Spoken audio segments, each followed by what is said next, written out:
On today's episode of PJ and the Beard, we're going to answer the question of why am I holding two pickups with exposed wires in my hands? But before we get into that, I'd like to ask you to consider subscribing to the channel, click on the notification bell. Your interaction with us helps us interact with great people in the industry. And in this case, Porter Pickups. We had some conversations with Brian Porter, and he sent over a pickup that we did another video on that maybe we'll put a card up for that. And then for this, we got over a set of humbuckers, and the Beard's going to tell you what we did with them. Yeah, so first of all, unlike the Harley Benton we did with the P90, this is a little bit more complicated. Yes. And so we called on a good friend, Dave Barber over at Barber Electronics. He let us bring the guitar over and walked us through. And probably, if you're watching this, there is a video out that's just like a camera and a microphone in the room as he walks through it and tells... and just kind of talks about what he's doing. And it's one of the most enlightening things. His knowledge runs so deep. There's things happening inside this guitar. I had no idea. I didn't know. So if you're thinking about changing the pickups in a DGT or just changing pickups at all, it's not an instructional video, but it can be very informative. I'll say that. It's like an hour long, and that's after we trimmed it. So right. He took a job that he could probably do in 15 minutes and walked us through it in about an hour and a half. Anyway, yeah, this could be kind of a controversial pick for putting the pickups in. So when Brian said about putting humbuckers in, I was like, well, what guitar could we use? Swap the humbuckers on, and we landed on the DGT. And there's a couple reasons we landed on that. First of all, it's a popular guitar. So I figured if he's sending pickups over, I wanted to put it in something that people care about. And so a lot of people buying the DGTs and using them right now. I thought that was good. Second, one of the downsides of the DGT was the fact that the volume knobs are switched. So your bridge volume knob is the front one and your neck is the back one, which is cool and works great for David Grissom, but for us is a stumbling block. You know, when you go to play live, it takes about 3 songs to remember that they're backwards. And then for me, who rarely plays 2 volume knobs, it's even worse. So I'll just say that. So we wanted to kind of take care of that a little bit. We always liked the bridge pickup. It's the money pickup. I'm still holding it in my hand. It's the one that Grissom prefers, which is why the volume pot is in the front. Right. For this one. I mean, he must spend a lot of time there. And it does. It sounds, the DGT one sounds really good. And then there's the neck pickup. And we weren't upset or we didn't hate it. It just... sometimes found it maybe like a little dark. Right. It didn't like necessarily the way it interacted with drive sometimes. Yeah. There's things about it that we were like, yeah. But we want to use the guitar and we want to use it on the channel a good bit. So we thought maybe changing these pickups out and taking the time to kind of rewire some stuff down here would be a good thing. But if you're expecting... right. If you're expecting it to like really crush PRS, like, oh man, Porter crushed the DGT. I don't know that you're going to find that. I think the DGT pickups are pretty good pickups. I think this, when we were over working with Dave, we kind of settled on it. What we're trying to do here is make it less DGT and more PJ and the Beard kind of thing. Right. And so they sound great. We're pretty happy with them. There's one other thing I wanted to tell you. You have... Well, I just had this to tell you what they are, right? Yeah, so, you want to tell what the 2 pickups are? Right. So in the neck, it's the smooth, and in the bridge, it's the classic.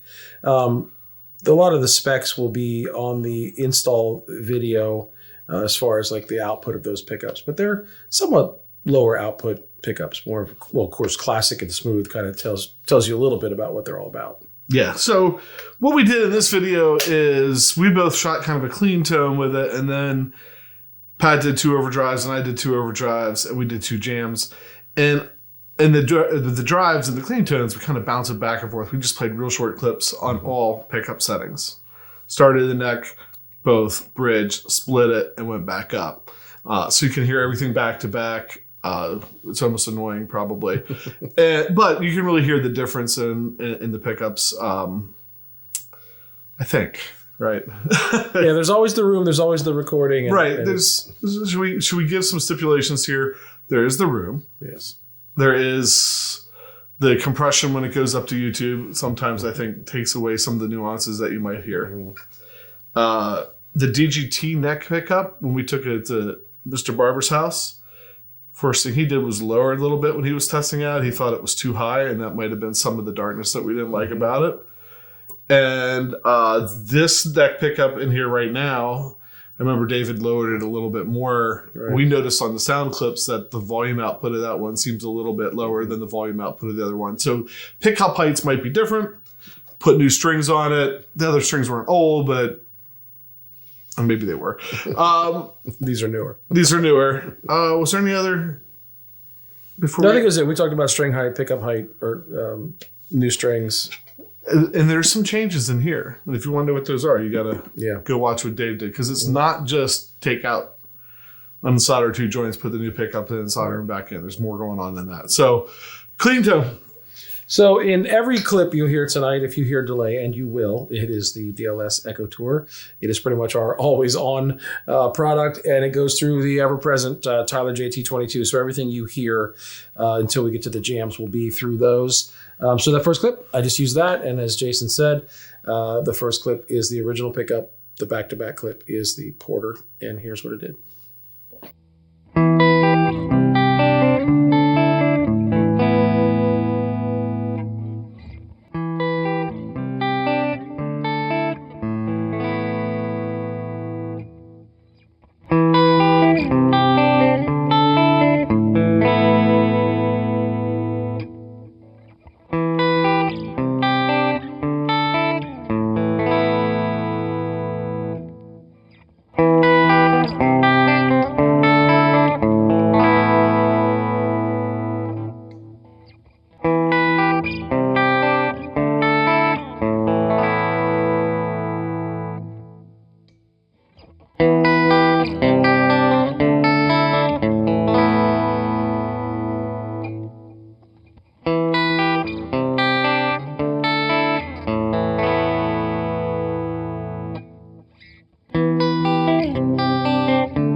Pat always does a great job of playing this kind of arpeggiated chordal things. I thought, well, why don't I do something maybe a little more funky, a little more, what's that called? Percussive. Yeah, percussive. Like it. Here it is.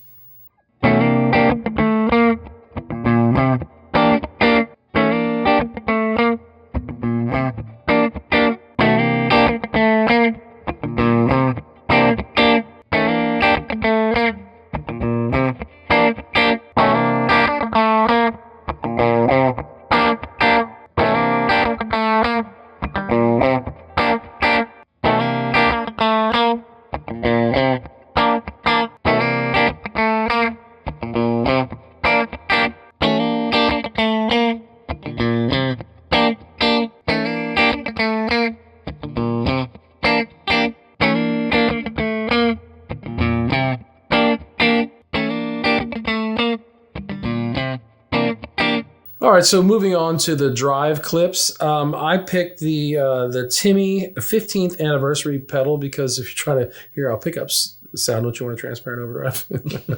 No, this is a really nice pedal, and I wanted to see in the world of gain where maybe a light to medium gain transparent pedal sounds with these pickups, and here's what it did.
For my first drive pedal, I picked the Tomahawk Deluxe Drive from Greer Amps.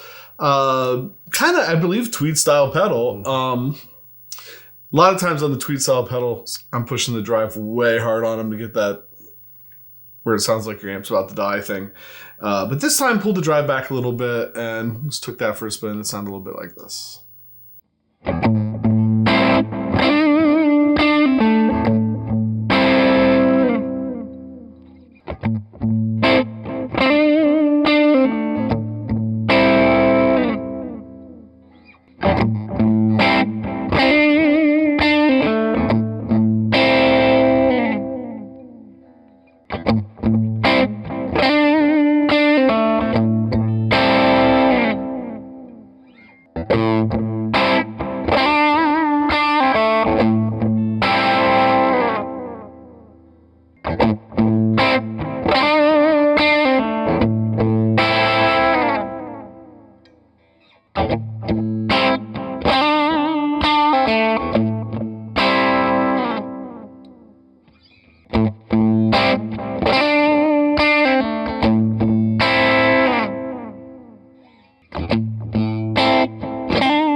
All right, so part of what we wanted to do was try it out with the jam, see how we interact and work with the guitar and how it plays well with others. So I had the Timmy still out. So the Timmy and the DLS through the DGT is what I played. Yeah, and then to back them up, I had the PRS MT15, right? Yep. Which is probably its last appearance on the show, unfortunately, because we've really enjoyed having that amp around. Ran it through that just an Echo Tour and the G Lab delay to get a little bit of something on it, and then grabbed the Revolta Madonna 8, which is been around for a while, and it's a guitar that we like. My wife told me last time I played it live that it looks good on stage. I think she was talking about me, but the guitar probably too. Sound like this.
All right, so we're not done pairing up pedals with these pickups yet. So in my final clip, I grabbed the Barber Electronics burn unit, a little bit more gain on it than I had on the Timmy, and I played this.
If I look like I was smiling in Pat's last clip, every time he picks the burn unit up and I see the sparkles from over here, it makes me smile. There are such for sparkle. Such a cool paint job.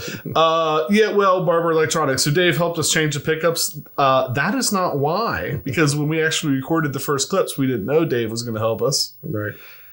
We picked the pedals because we like the pedals. So I picked the Barber Electronics Direct Drive version 4, go figure, and ran through some things, all the pickups. Here's what it sounds like.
So that's all the clips we have. We do have one more final jam where I took the DGT for a spin, ran it into the Barber Electronics Direct Drive, like I said, version 4, through the Echo Tour. Go figure, it's the stock thing. But if I'm going to try something out and I want to come from a home base, what did you run in the background there? Well, I kind of looked around because we are going to be returning some of the things that we have back to our friends at Zzounds. So I grabbed the PRS SE Custom 2408.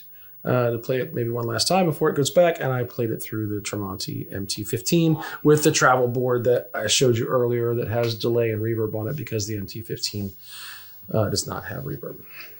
Right, which normally I wouldn't even think about an amp without reverb, but that amp, there's something about it. It's nice. Yep. Final thoughts.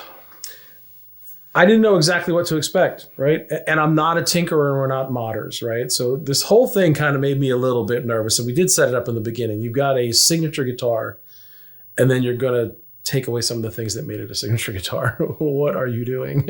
But, you know, it was just an opportunity to try out some new pickups, and it was really gracious of Dave Barber to agree to install them because it was a little bit more complicated, like you said, than the Harley Benton 1 P90. So, I didn't know what to expect. I like the pickups that he sent us as far as if you look at the names of them, like, oh, this has potential.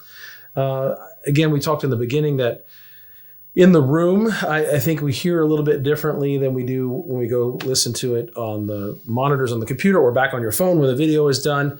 I think there were some subtle differences. I think the biggest difference in some ways was the neck pickup. I think there's a little bit more of a clarity and a definition on the Porter, especially when you're using gain. I loved Dave Barber made the comment that when you split the rear pickup on the new Porters, it kind of has more of a P90 feel to it. So I think there were some cool things on both pickups. Could we have left it alone and still been happy with it? Yes, minus maybe the controls did get a little wonky for both of us at times. So, we're real pleased that we got to do this. Thanks to Brian Porter and to Dave Barber for doing that. Again, we're not guys that look and get pickups. The first thing we do is gut a guitar and just, shove in what our things are. Because if that's true, there'd be McCarty pickups in every one of these guitars. Right. So it was a little out of our comfort zone. We don't really do that, but it was a great opportunity, and I'm glad we did it. May not be the last one, but yeah, I mean, for me, I should mention, I don't know if you can tell in the video how good they look too, Might be because hard they're to not tell, the stainless steel, the brushed nickel or whatever they do. They look with that gold. They look pretty good. I played it live Sunday. Yep. So I have played this guitar live before. It's a lot more comfortable live Sunday with Controls. with the controls. Yeah. Although I did walk in, this is no lie, this is a real story. I walked in, I was like, all right, started strumming that's how it sounds. And then I flipped to the back and I'm like, Pat, you got to hear I think Dave lowered the neck pickup too low. You got to listen to how much that volume drops when you go over to the back. I forgot I had a second volume knob. So, I mean, it's a true story. Pat's like, and that's when the other volume knob rolled all the way up? Yeah. Wait, there's two? Oh, yeah. No, it's not. No, it's not. So, or rolled partially down anyway. Yeah. So, from that standpoint, cool. I enjoyed the pickups on Sunday. Here's the thing I can't wrap my head around. When we record back to back like that, and maybe it's what we're playing, to some extent it probably is. There's people that might know better things to showcase that or whatever. Right. You ought to hear Dave sit down and noodle between the pickups and pick out. He knows, he can hear this. He can hear the differences. That I know on stage playing with a group, I felt like they were very different than what they were before. Mm-hmm. And I enjoyed them. I think that's what it said. Like, you don't regret it. Yeah, I'm happy with the change. I thought they were really nice. I spent more time on the neck pickup on this guitar than I did previously. Before, I always kind of did just stay back there on the bridge pickup. I felt like I got a lot of good usable stuff out of here. And the split tones I got out of them were good too. Mm-hmm. The only thing I'm going to say in this final recommendation then too is, like, if you're thinking about diving into the back of this guitar, check out, hopefully we got that squared away with Dave and have that out. Check out that video. That just get in the room with us while Dave kind of walked us through, because it will blow your mind. For somebody like me that's confident enough to go in there and unsolder some things and solder some things back in, hearing him walk through everything, just it blew my mind. There's things that he was talking about that I was like, oh, didn't realize that was going on. Right. So, and I think with that, thanks for watching. Thanks for hitting the subscribe button, click the notification bell. Anytime you interact with the channel, that's what helps us interact with cool people like Porter Pickups or Dave Barber over Barber Electronics, and we appreciate that. Hopefully, through those relationships, we can continue to get cool stuff to share with you. With that, I'm PJ on behalf of the Beard, reminding you, no matter what you hear, you never have too much gear.